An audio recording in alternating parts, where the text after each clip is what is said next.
इंसान अगर ये 17 पाप करता है तो समझिए वो मरने के बाद सीधे नरक का रास्ता नापने वाला है। दर्शकों, हिंदुओं में ऐसी मान्यता है कि इस दुनिया का सबसे पुराना धर्म हिंदू सनातन धर्म है। इसके अनुसार माना जाता है कि ब्रह्मा का कर्म है सृष्टि की रचना करना, भगवान विष्णु का कर्म है उसका संचालन करना और भगवान शिव का कर्म है विनाश करना। मित्रों, वैसे तो हिंदू धर्म में हर धार्मिक ग्रंथों की अपनी एक विशेष महत्ता है, मगर बात जब गरुड़ पुराण की आती है तो इसकी महत्ता और भी अधिक बढ़ जाती है। दरअसल गरुड़ पुराण हिंदू धर्म के प्रसिद्ध धार्मिक ग्रंथों में से एक है। वैष्णव संप्रदाय से संबंधित गरुड़ पुराण सनातन धर्म में मृत्यु के बाद सद्गति प्रदान करने वाला माना जाता है। इसलिए सनातन हिंदू धर्म में मृत्यु के बाद गरुड़ पुराण के सुनने का प्रावधान है। मृत्यु प्रकृति का अटल सत्य है। जो इस धरती पर आया है उसे एक दिन यहाँ से जाना ही है। गरुड़ पुराण के अनुसार हमारे कर्मों का फल हमें हमारे जीवन में तो मिलता ही है, परंतु मरने के बाद भी कर्मों का अच्छा बुरा फल मिलता है, क्योंकि गरुड़ पुराण में स्वर्ग और नरक का वर्णन मिलता है। इसलिए कोई इंसान अगर ये 17 पाप करता है तो समझिए वो मरने के बाद सीधे नरक का रास्ता नापने वाला है। दर्शकों, आज की यह वीडियो बहुत ही ज्ञानवर्धक होने वाली है, क्योंकि आज हम बात करने वाले हैं कि गरुड़ पुराण के अनुसार इस संसार का सबसे बड़ा पाप क्या है, जिसे यदि व्यक्ति गलती से भी कर ले तो उसे सीधा नरक में यातनाएं सहनी पड़ती हैं। इसके साथ ही सबसे बड़ा पुण्य क्या है, जिसे करने से मनुष्य को स्वर्ग की प्राप्ति होती है। इसके साथ ही हम जानेंगे कि सबसे बड़ा तीर्थ क्या है और इस संसार में सबसे बड़ी सेवा क्या है। पर दर्शकों, इस ज्ञानवर्धक प्रस्तुति की शुरुआत करने से पहले मैं आपको बता दूं कि यदि आप हिंदू धर्म यानी कि सनातन धर्म को मानते हैं तो इस वीडियो को आखिरी तक जरूर देखें, क्योंकि यह गरुड़ पुराण की कथा है और भगवान श्री हरि विष्णु कहते हैं कि कभी भी व्यक्ति को गरुड़ पुराण की किसी भी कथा को आधा अधूरा नहीं सुनना चाहिए, क्योंकि आधा अधूरा ज्ञान हमेशा विष के समान होता है। तो आपसे यही आग्रह है कि वीडियो को बिना स्किप किए आखिरी तक जरूर देखें। साथ ही इसे एक लाइक करके कमेंट में जय श्री हरि विष्णु लिखकर ईश्वर को अपना आभार व्यक्त करें। पुजारी को मारना, किसी को नशे की हालत में छोड़कर चले जाना, किसी पवित्र कसमों और वादों को तोड़ना, भ्रूण की हत्या करना या फिर भ्रूण को नष्ट करना आदि को गरुड़ पुराण में बहुत बड़ा पाप माना जाता है। अगर कोई इंसान ऐसा करता है तो निश्चित तौर पर उसे नरक में सजा पाने के लिए तैयार रहना होगा। किसी महिला की हत्या करना, महिला को प्रताड़ित करना, मुखदर्शक की तरह आंखों के सामने किसी की इज्जत लुटते देखते रहना या फिर किसी गर्भवती महिला को मारना पीटना आदि आपको नरक में पहुंचाने के लिए काफी हैं। साथ ही किसी के विश्वास को धोखा देना और किसी की हत्या करने के लिए हथियार के रूप में जहर का इस्तेमाल करना भी घोर पाप है और इसका रास्ता सीधे नरक की ओर जाता है। पवित्र स्थलों को हेय दृष्टि से देखना, अच्छे लोगों को धोखा देना, साथ ही उसकी बेइज्जती करना और गाली देना या फिर किसी धर्म, पुराण, वेद या फिर मीमांसा का अपमान करना आदि भी नरक में जाने के ही संकेत होते हैं। जो असहाय और जरूरतमंद की मदद नहीं करता और कमजोर को सजा देता और सताता है वो सीधे नरक में जाता है। किसी जरूरतमंद को जानबूझकर भोजन और पानी न देना और अपने दरवाजे पर आए मेहमान को बिना भोजन पानी के वापस कर देना भी बहुत बड़ा पाप माना गया है।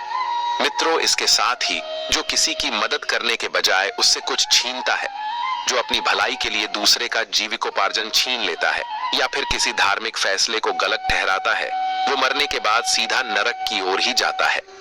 जो शराब और मांस की बिक्री में शामिल होता है या फिर जो महिला या पुरुष अपने जीवन साथी के अलावा किसी और के साथ रहता है, उसे गरुड़ पुराण के अनुसार नरक की प्राप्ति होती है। अपनी संतुष्टि के लिए जानवरों की हत्या करना सबसे बड़ा पाप है। ऐसा करने वाला सीधे नरक में जाता है। साथ ही किसी राजा या विद्वान की पत्नी पर बुरी नजर रखना या फिर किसी जवान लड़की के ज्ञान और इच्छा का अनादर करना और उसे गाली देना, किसी निर्दोष की निंदा करना आदि भी नरक का प्रतिनिधित्व करता है। झूठी गवाही देना, किसी निर्दोष को फंसाने के लिए अपनी सच्चाई का प्रदर्शन करना आदि बुराई के हाथों में सत्य बेचने के समान होता है। इसके साथ ही हरे भरे वन, जंगल, फसल और पेड़ पौधों को काटना और प्रकृति के नए जन्म का विनाश करना गरुड़ पुराण में पाप की श्रेणी में आता है। मित्रों, किसी विधवा की पवित्रता को नष्ट करना या किसी मर्द से शादी की सीमा को लांघ कर संबंध बनाना भगवान की नजरों में पाप है। ऐसा करने वालों को स्वर्ग में नहीं बल्कि नरक में जगह मिलती है। पत्नी और बच्चों की जरूरतों को अनदेखा करना, पूर्वजों की उपेक्षा करना इंसान को नरक में ले जाता है। जो व्यक्ति भगवान शिव, विष्णु, सूर्य, गणेश और दुर्गा जी का सम्मान नहीं करता और जो देवी देवताओं की पूजा नहीं करता, वो भी नरक में ही जाता है।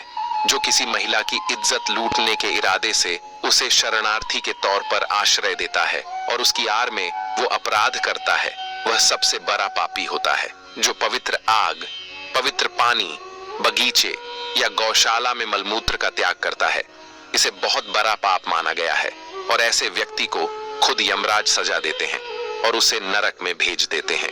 दर्शकों, आइए अब हम जानते हैं कि इस दुनिया का सबसे बड़ा तीर्थ स्थल क्या है। तो हम आपको बता दें कि जहां लोग परिक्रमा, पूजा पाठ, स्नान, मुंडन आदि कार्यों के लिए जाते हैं, हम सभी जानते हैं कि उस पवित्र स्थल को तीर्थ स्थल कहते हैं। 3 शब्द के स्थल के अनेकानेक अर्थ निकलते हैं। उदाहरण स्वरूप मार्ग, रास्ता, घाट, स्रोत, जलाशय, साधना अथवा मंत्रणा आदि। तीर्थ से तात्पर्य पुण्य कार्य के लिए अर्पित स्थान विशेष से भी है, जो प्रायः किसी पवित्र नदी या सरोवर के किनारे बना हो। उपचार, तरकीब, पुण्यात्मा, योग्य व्यक्ति तथा श्रद्धा का पात्र, ये सब पद भी तीर्थ के अर्थ के रूप में प्रयुक्त होते हैं। मुक्ति प्रदान करने वाले या रक्षक को भी तीर्थ कहा जाता है, लेकिन तीर्थ का जो सबसे उपयुक्त अर्थ प्रतीत होता है वह है तारने वाला या मोक्ष प्रदान करने वाला। इसीलिए तीर्थ स्थलों की कल्पना मोक्ष प्रदान करने वाले स्थलों के रूप में की गई है। ऐसा स्थान जहां जीवन मृत्यु के चक्र से आत्मा मुक्त हो जाती है। मोक्ष की इच्छा है तो तीर्थ स्थानों की यात्रा कीजिए। मोक्ष और तीर्थ दोनों शब्द एक दूसरे के पर्याय जैसे रहे हैं, लेकिन क्या मात्र एक स्थान विशेष या जड़ पदार्थ मोक्ष में सहायक हो सकता है? तो आपको बता दें कि वे सभी संज्ञा शब्द, चाहे वे व्यक्ति हो, स्थान हो अथवा भाव हो या जो भी मनुष्य की श्रद्धा के केंद्र हैं, तीर्थ ही हैं। धर्मोपदेशक अथवा अध्यात्म भी तीर्थ है। उपदेश, शिक्षा और यज्ञ भी तीर्थ ही है। योग्य व्यक्तियों द्वारा किया गया पवित्र कार्य भी तीर्थ है और जहां यह कार्य संपन्न किया जाए वह स्थल भी तीर्थ ही कहलाने लगता है। स्थान विशेष तीर्थ का प्रतीक बन जाता है। जब स्थान विशेष ही तीर्थ की पहचान बन जाता है तो तीर्थ का मूल तत्व भुला दिया जाता है। जब मंदिर, मस्जिद, नदी या सरोवर का घाट या पर्वत श्रृंग तीर्थ है तो तीर्थ यात्री और उसकी श्रद्धा भी तीर्थ है। जब तीर्थ यात्री ही नहीं होगा तो तीर्थ ही कहां से होगा? और अगर तीर्थ यात्री में श्रद्धा ही नहीं होगी तो भी तीर्थ का क्या प्रयोजन? शिक्षक भी तीर्थ है और शिक्षणालय भी तीर्थ है। यहाँ तीनों की प्रकृति भिन्न है, लेकिन तीनों का उद्देश्य एक ही है और वह है ज्ञान द्वारा स्वयं को जानना। आत्मज्ञान में सहायक होने वाले तत्व ही सच्चे तीर्थ हैं, उनका स्वरूप चाहे जैसा भी हो। मित्रों, जैन धर्म के 24 तीर्थंकर हुए हैं। तीर्थंकर का अर्थ है पथ प्रदर्शक अथवा मुक्ति का मार्ग दिखाने वाला। अतः सभी तीर्थंकर तीर्थ ही हुए। भगवान आदित्यनाथ या ऋषभदेव भी एक तीर्थ हैं। भगवान बाहुबली और भगवान महावीर भी तीर्थ हैं। उनकी स्मृति में स्थापित मंदिर या शिवालय भी तीर्थ है। उनकी वाणी भी तीर्थ है। मंत्र भी एक तीर्थ है और मंत्रोच्चारण से उत्पन्न भाव सृष्टि भी एक तीर्थ यात्रा है। माता पिता और सृष्टि भी एक तीर्थ यात्रा है। माता पिता और गुरु भी तीर्थ है। तीर्थ क्या है? आइए इसे एक छोटी सी कथा के माध्यम से समझने का प्रयास करते हैं। मित्रों, एक बार शिव ने अपने पुत्रों से कहा कि जो सबसे पहले तीनों लोकों की परिक्रमा करके लौटेगा वह पुरस्कार का अधिकारी होगा। कार्तिकेय तो अपने वाहन मयूर पर सवार होकर तीनों लोकों की परिक्रमा के लिए उड़ चले, लेकिन गणेश वहीं बैठे रहे। थोड़ी देर बाद वह उठे और अपने मूषक पर सवार होकर अपने समक्ष उपस्थित माता पिता की ही परिक्रमा कर ली और पुरस्कार जीत लिया। यानी कि माता पिता से बढ़कर दूसरा और तीर्थ कोई नहीं है, इसलिए अपने माता पिता की सेवा अवश्य करें। दर्शकों, आइए अब हम जानते हैं कि इस संसार में सबसे बड़ा पुण्य क्या है। पुण्य का अर्थ पवित्रता से जोड़ा जाता है। पुण्य से तात्पर्य है कि जिसका हृदय निश्चल व उदार चित्त का होता है तथा जिसके हृदय में दूसरे के प्रति पवित्रता की अभिव्यक्ति होती है, वह पुण्य कहलाता है। मित्रों, इस धरती पर मनुष्य का सबके साथ लगाव है, चाहे प्रकृति की बात करें या जानवरों की।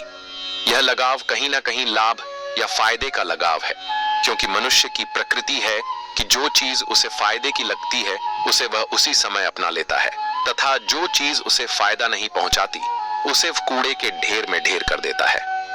आधुनिक समय में इस दुनिया में मनुष्य को सबसे ज्यादा किफायती जो चीज लगती है वह है धन और दौलत। और अधिकतर मनुष्यों की सोच होती है कि जिनके पास दौलत है वह ज्यादा अच्छा कर्म कर पाते हैं और पुण्य कमा पाते हैं, गरीब लोग तो पुण्य नहीं कर पाएंगे। तो दर्शकों, हम आपको बता दें कि यह सोच गलत है। सत्यता यह है कि धन जोड़ने से अपवित्रता आती है और परित्याग करने से पवित्रता आती है। सच्चे अर्थों में वही धन पवित्र माना जाता है जो अच्छे कार्यों में विनियोजित हुआ हो और अच्छे कार्यों का फल पुण्य होता है। हम आपको बता दें कि पुण्य 11 प्रकार के हैं, पर इनमें से 5 पुण्य सबसे बड़े पुण्य है। तो आइए जानते हैं ये कौन कौन से पुण्य है। अन्न पुण्य। मित्रों, किसी भूखे को भोजन कराना, चाहे वह मनुष्य हो या जानवर, अपने सच्चे हृदय से उनको भोजन कराना यह पहला सबसे बड़ा पुण्य है। निराश्रित मनुष्य या जानवरों को आश्रय देना यह दूसरा सबसे बड़ा पुण्य है। मित्रों, यदि आपके पास ना भोजन है और ना धन है किसी को दान करने के लिए, तो आप अपनी निर्दोष वाणी से व अपने मधुर शब्दों से अन्य के दुखों को सुख में परिवर्तित कर सकते हैं, अर्थात उन्हें सुख पहुंचा सकते हैं। अपने से बड़ों वह छोटों के प्रति नम्रतापूर्ण व्यवहार रखना यह सबसे बड़ा पुण्य है, क्योंकि हम आपको बता दें कि बड़े बुजुर्गों के चरण स्पर्श करने मात्र से ही आपके पाप पुण्य में बदल जाते हैं। इसके बाद आता है मन पुण्य। हृदय में सभी प्राणियों के प्रति सुख की भावना रखना और अहिंसा का पालन करना बड़ा पुण्य है। अर्थात पुण्य वह है जो आप अपने पवित्र हृदय, द्वेष मुक्त चित्त व मस्तिष्क के उच्च भाव व उच्च विचारों के साथ करते हैं, तो ये है सबसे बड़ा पुण्य। दर्शकों, अब हम जानते हैं कि इस संसार की सबसे बड़ी सेवा क्या है। तो हम आपको बता दें कि एक गुरु अपने आश्रम में लोगों की चिकित्सा भी किया करते थे। उनके इस कार्य में उनके 2 शिष्य सहयोग देते थे। दोनों शिष्य बड़े ईश्वर भक्त थे। वे प्रतिदिन सुबह ईश्वर की प्रार्थना करते थे। एक बार आश्रम में कोई रोगी आ गया। उस समय दोनों शिष्य अपनी प्रार्थना में व्यस्त थे। गुरु ने अपने सहयोग हेतु शिष्यों को बुलाने के लिए एक व्यक्ति भेजा, लेकिन शिष्यों के लिए प्रार्थना से बढ़कर कुछ भी नहीं था।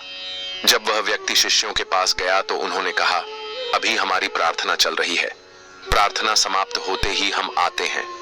थोड़ी देर होने पर मित्रों, गुरु ने फिर व्यक्ति को भेजा। इस बार शिष्य आ तो गए, लेकिन वे थोड़े क्रोध में थे। उन्होंने आते ही गुरु जी से कहा, आपने हमें अचानक क्यों बुलाया? यह समय हमारी प्रार्थना का है। हम इस समय ईश्वर की पूजा के अतिरिक्त अन्य कोई कार्य नहीं करते।